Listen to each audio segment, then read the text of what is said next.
Hi, I'm Tomoki in NCHU. This is the fourth video of this course videos. And in this fourth video and next fifth video, I would like to introduce equations of stellar structures. This model is very simplified model, but important to understand physics behind stars. And in this fourth and fifth video, we have many equations and maybe a bit difficult, but please catch up with these lectures. Okay, let's go. In this course, we consider, in this video, we consider equations for stellar structure. So our main target is these neutron stars, white dwarfs, and suns. Before going to stellar structures, I would like to introduce a very simplified process in physics. Let's consider mechanics. In mechanics, we can do many experiments, rolling ball and throwing balls. And by these experiments, we can estimate the physics behind the motion of these balls. This physics is, in this case, so-called equation of motions. And once we get equation of motions, using the equation of motion, we can predict the behavior of this ball.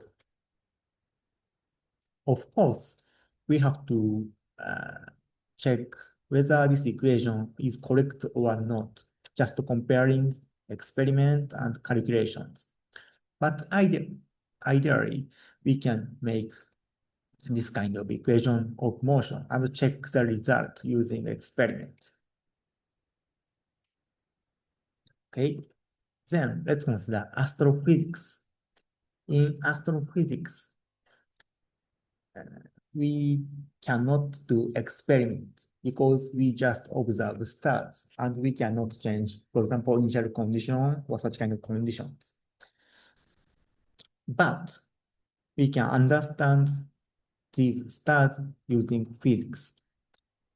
In many experiments on Earth, we can know the physics behind this experiment. This is maybe serum, and this is fluid mechanics, and this is laser experiment. And from these very recent experiment, we can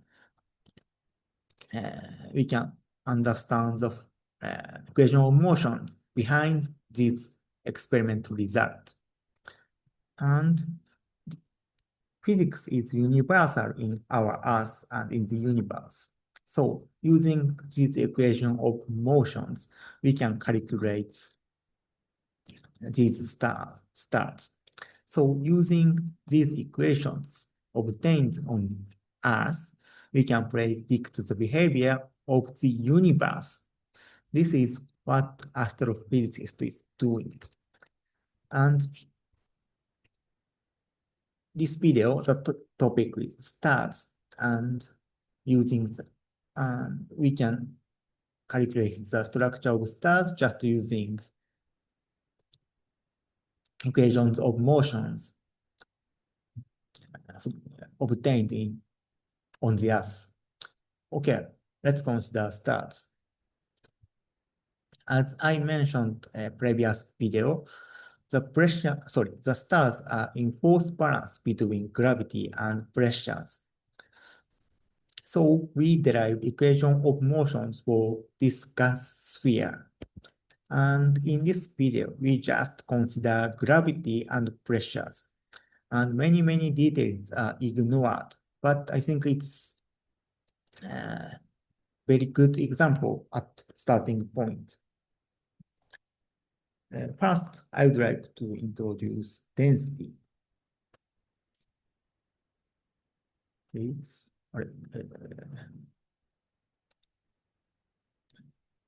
Okay. gas is composed of many particles. And of course, we can solve equation of motion for each single particle. But it's difficult for too many particles. If one gas part, sorry, if a gas is composed of, for example, 1 million particles, then we have to solve 1 million equation of motions, just taking interactions into account. It's very hard, so we would like to other method. So we would like to use other method. And the method introduced here is mass density. Let's see these particles. As you can see, here is many particles. And the other part, in the other part, there is less particles. We can evaluate the number of particles as shown here. Let's divide space into this kind of grid. Using this kind of grid. And just we put this kind of grid, we can calculate the number of particles inside the grid. For example, here maybe one, yes, two, and here is maybe two, and 2, 3, 4, 5, 6, maybe 6, 2, 1, something like this. And if each particle have same mass, we can calculate mass density for each cells.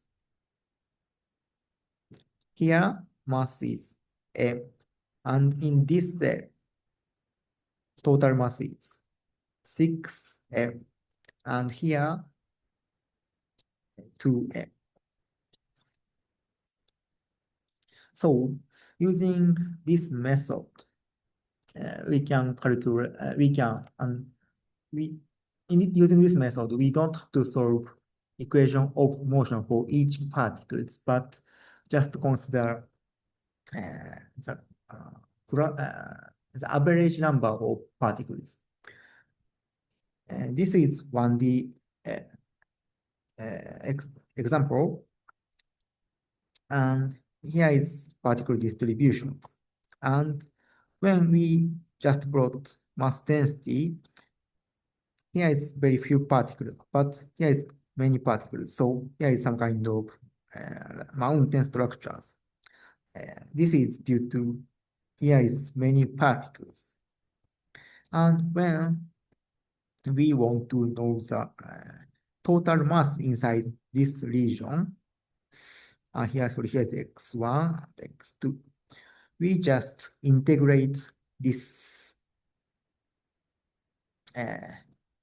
mass density by dx. Then we can get total mass inside this volume. This is very brief introduction for mass density. Then let's apply this method to stellar structures. Let's consider gas sphere. And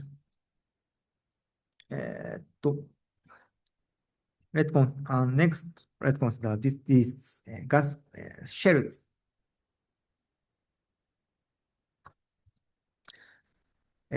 This radius is, inner edge of this shell is, the radius for inner edge is R, and radius for outer edge is R plus dr. And we can calculate the volume of this gray region, just subtracting this inner region from these outer regions, calculated like this. And when dr is very small, we can ignore this order dr squared terms, and we just get volume of this shell shown here. And next, we would like to consider the total mass inside this shell. When density is rho r, we can obtain total mass in this shell just multiplying this density and volume. And substitute this value into here, we can just get total mass inside the shell. And when we consider very, very thin shell, we can just rewrite this delta m into small d, and considering the derivative with respect to r, we just obtain this mass conservation laws. This mass conservation laws. This is mass conservation for gas sphere. Next, let's consider gravity for mass. Let's consider mass element at radius r. In this case, this distance is r. It's sphere. And let's set mass inside r. So it means the mass in this region equals mr. Then gravitational force onto this particle is, this mass is m. Then the gravitational force onto this gas particle can be written as here. I think you know, just mass times mass divided by r squared. This is gravitational force for this particle. Okay, this is gravity in gas sphere. Next, let's consider pressure gradient. So, this distance is r, and we just pick up small portion of this gas sphere. This edge is radius at r plus dr, and this edge is radius at r. Then the force acting on this surface is pressure at pr plus dr times area, and total force on this area is pr times a. And this is negative direction, and this is to positive direction. The direction is different, something like this and this. So total force is expressed as here, just minus this term times, minus this term plus this term. And here we use Taylor expansion.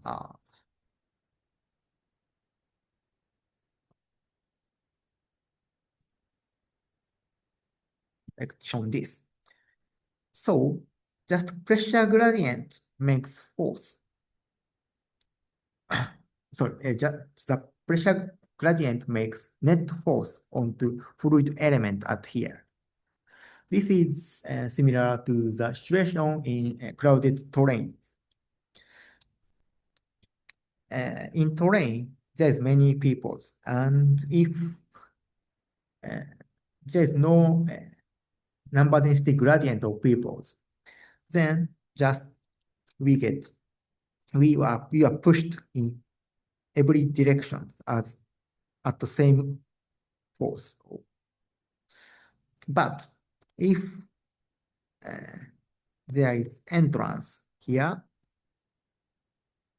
then many people came into these terrains. In this case, here is many people and here is less people. As a result, person at here is pushed in this direction. This is this pressure gradient term is similar to this kind of situations. Okay, then let's consider hydrostatic equation for glass shells. Let's consider these shells. Okay, this shell at radius r, and this width is dr. Then, as I mentioned in previous slides, the total mass inside this region is this value. And gravitational force onto this shell is expressed as this value times total mass. Exactly, we have to consider, exactly, we have to consider a very small portion of total mass, but uh, it there's it's also it is not a problem just taking this kind of equations. And pressure gradient is dpdr times this is area. And when gravity and pressures are in force balance, the total summation of this gravity and pressure should equal 0. From this equation, we can derive hydrostatic equation shown here. Okay, this is short summary. We just derived two equations. One is mass conservation and one is hydrostatic equations. And there is three variables, mass and density and pressures. But now we have only two equations. So we need another one equation. This is so-called equation of states. And I would like to introduce this equation of state in next video.